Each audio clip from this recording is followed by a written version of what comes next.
Sons and lovers. That seems fitting.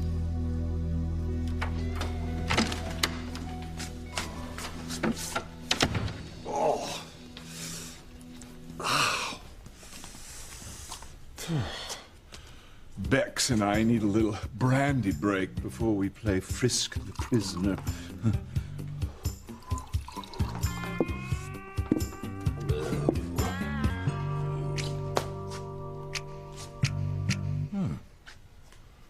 What's wrong, Ivy?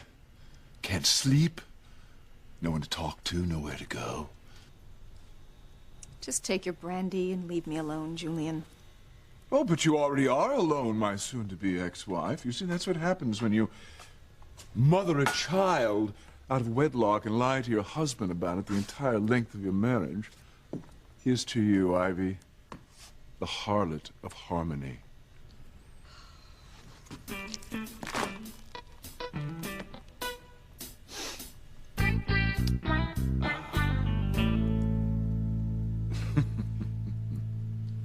You don't live in a country where I could flog you for this and get away with it.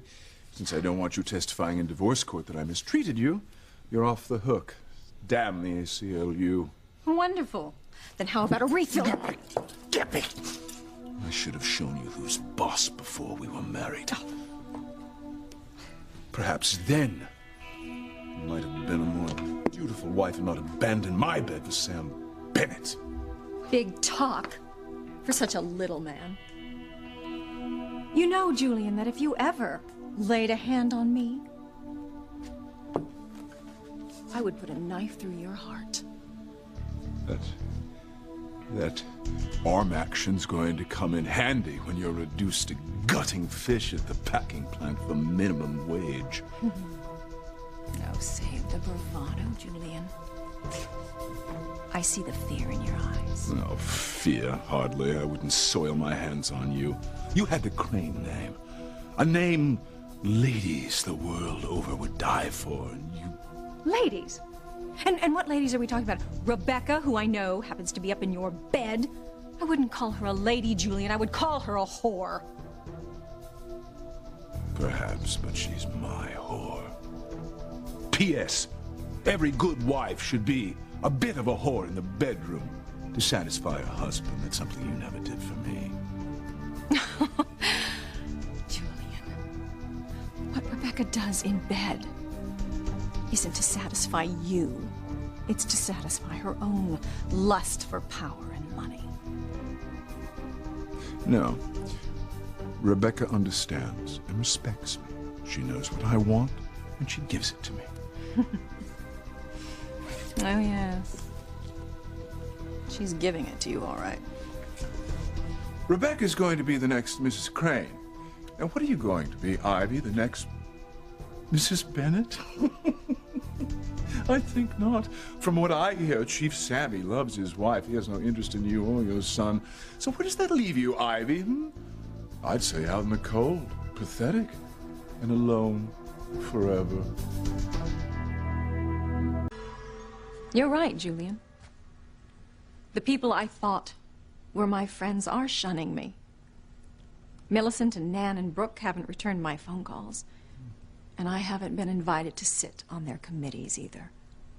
Slowly I am finding out that my true friends are few and far between. Well, you'll always have Pilar. Perhaps she can get you on a committee planning Cinco de Mayo Day. Yes, Pilar is a true friend. Unlike Rebecca. No, don't start in again on Rebecca. You've trashed my fiancé enough for one evening. You know, I actually thought Rebecca was a true friend. What a mistake that was. You know, but of all the mistakes I have made none as big as the one you made. Get to your point, if there is one. You loved Ethan in your own way, and he loved you.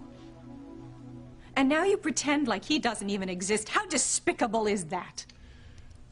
I'm not interested in discussing Ethan. Your son means nothing to me. What about Sheridan? Does she mean nothing as well?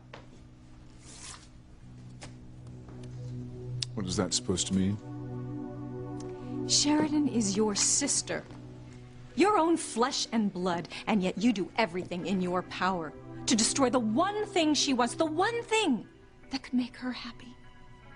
Her love for Luis.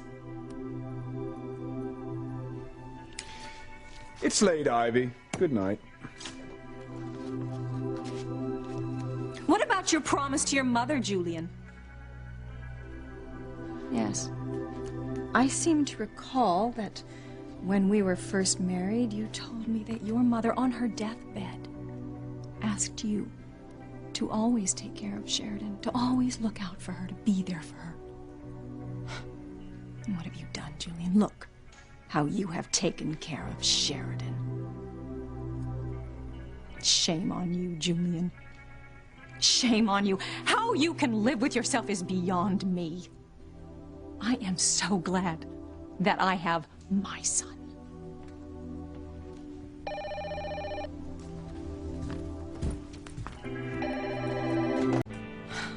That was Pilar. Ethan is in danger. Danger? What do you... Never mind. Oh, you are a cold-hearted fool, Julian. My son is at his father's house, and that's where I belong to.